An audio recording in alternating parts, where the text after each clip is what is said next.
Investigators believe that 10 years ago a UFO crashed in Cornwall. Driving to work one evening, Kate Lansdowne saw a bright yellow object just ahead of her car. It veered about and finally disappeared over a hedge. That's where the British UFO Research Association's investigation began. So which way was it coming? This towards us? The object was tracked coming over this way towards us, yes, over the spot where we are now, yeah.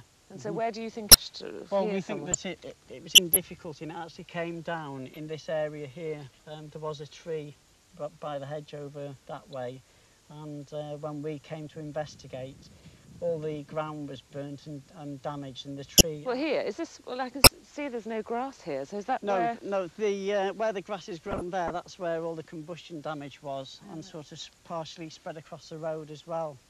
So how long after Kate contacted you did you actually come and investigate? Well, Kate contacted us in April 1985, and we were down within one day. Right. As soon as she phoned us, we were down the next day. So what did you actually find here? What sort of time of day did you come? I came to see Kate about 2 o'clock in the afternoon, if I remember correctly, and after I'd interviewed Kate and gone along the road where she drove, I actually came down and looked around, and this is when we found all the combustion damage and the damage to the tree. So tell us what it looked like, the scene. Right, well, obviously in February, April time, when we were down there wasn't so much grass as what there is now, but what there was a mass area of burnt ground, and the burnt damage in the ground was actually ingrained into the soil. It was that deep.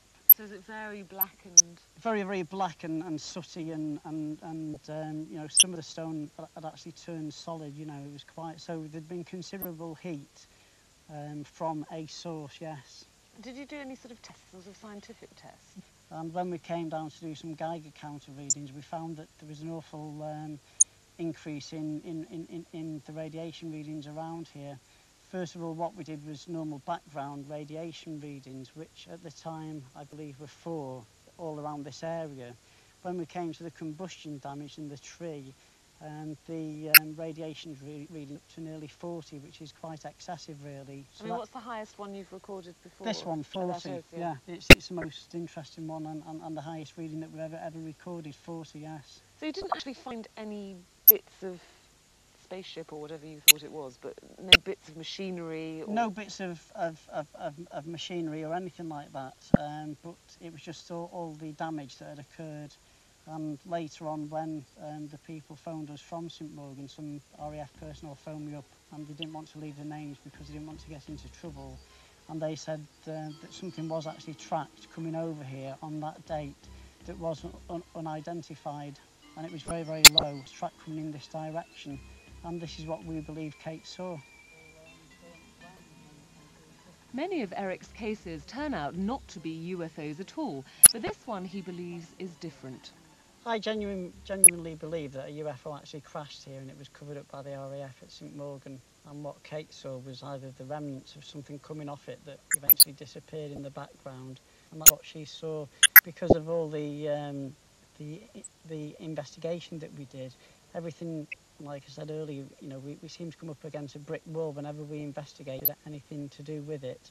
And we just got a short shrift back reply from various people. Are there many recorded cases of UFO crashes?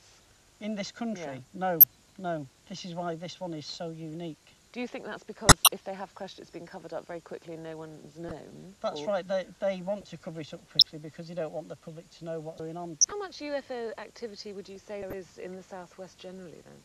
Well, I lived in Plymouth between 1977 and 1985, and I operated a group then, and we investigated quite a lot of cases.